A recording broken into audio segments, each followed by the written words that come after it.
Hello বন্ধুরা, কেমন আছো তোমরা? নিশ্চয়ই সবাই খুবই ভালো আছো। তো আজ ঘুরতে এসেছি আমতার খোরক আশ্রমে।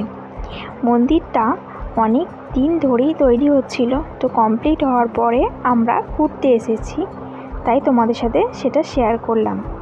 তো চলে এসেছি গেটের সামনে। আমরা আমতার দিক দিয়ে এসেছি, আর ওই দিকটা উদয়নারায়ণপুর, ওই দিক দিয়ে অনেকে আসে এবং আসতেও পারো। তো দেখো জায়গাটা কতটা বড় জায়গা, মাঠ। এখন বর্ষাকাল, তাই বৃষ্টি হচ্ছে, তাও অনেকেই বসে আছে এখানে। গরমকালে এসে মাঠে বসতে পারো, অনেক বাচ্চারা খেলতেও পারো, ফ্যামিলি নিয়েও আসতে পারো। জায়গাটা খুব সুন্দর, খুব নিরিবিলি। তবে মন্দিরের ভেতরে কোনো ভিডিও ফটো তুলতে দেয় না, ঢোকার সময়ই বলে দেয় যে এখানে কোনো ভিডিও ফটো তোলা যাবে না, ফোন সুইচ অফ করে ঢুকতে হবে। তো আমরাও ভেতরে ঢুকেছিলাম, কিন্তু কোনো ফটো তুলতে পারিনি, কী আর করব, দুঃখের ব্যাপার। তাই বাইরের দিক দিয়ে যতটা পেরেছি ততটাই তুলেছি, তোমাদের সাথে শেয়ার করব, তোমাদের সাথে দেখাবো বলে। দেখো কতটা বড় একটা মাঠ, সবাই কি সুন্দর বসে আছে, গল্প করছে।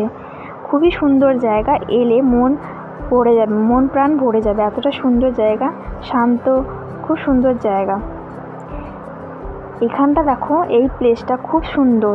সামনে পুকুর মতন একটুখানি করা আছে, ঝিল মতন, যাই হোক, ঝিল বা পুকুর তোমরা যাই বলো, জায়গাটা খুব সুন্দর, ভালো লাগবে। তোমরা এলে তোমরা বুঝতে পারবে যে কতটা সুন্দর জায়গা। এই দিকটা দেখাচ্ছি, এদিকটা গিয়ে তোমাদের দেখাবো এই দিকটা কীরকম। তো দেখো সামনেটা এরকম করা আছে, মানে তোমরা যদি সামনে থেকে আসো, ফোনেতে যেরকম দেখছো তার থেকেও খুব খুব খুব সুন্দর জায়গাটা। একটু জুম করে তোমাদের দেখালাম। এখানে অনেকে ঘুরতে আসে, তোমরা ফ্যামিলি নিয়েও ঘুরতে আসতে পারো। আর কি সুন্দর সবুজ ঘাস হয়েছে মাঠে, খুব ভালো জায়গা। আমার তো খুব ভালো লেগেছে, আমি পারলে আবারও আসবো। খুব সুন্দর জায়গাটা ছিল। তো ওখান থেকে চলে গেছিলাম শিয়াগড় ব্রিজে, ওখানে একটুখানি দাঁড়িয়ে সময় কাটালাম, খুবই ভালো লাগলো। আজকের বিকালটা খুবই ভালো কেটেছে। বর্ষায় নদীটি দেখো জলে পুরো ভরে গেছে, এক সময় কতটা শুকনো থাকে। তো ওইখান থেকে এবারে আমতার কলেজ মোড়ের ওখানে আড্ডা বলে একটা রেস্টুরেন্ট আছে, ওখানে চলে গেছিলাম খেতে। এগ রোল আর মোমো নিয়েছিলাম। তো যাই হোক, এখানেই শেষ, এবার বাড়ি যাব।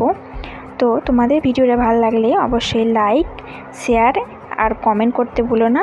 আর হ্যাঁ, সাবস্ক্রাইব করতে ভুলো না কিন্তু। লাস্টে আইসক্রিম খেয়ে বাড়ির দিকে রওনা হলাম। টাটা।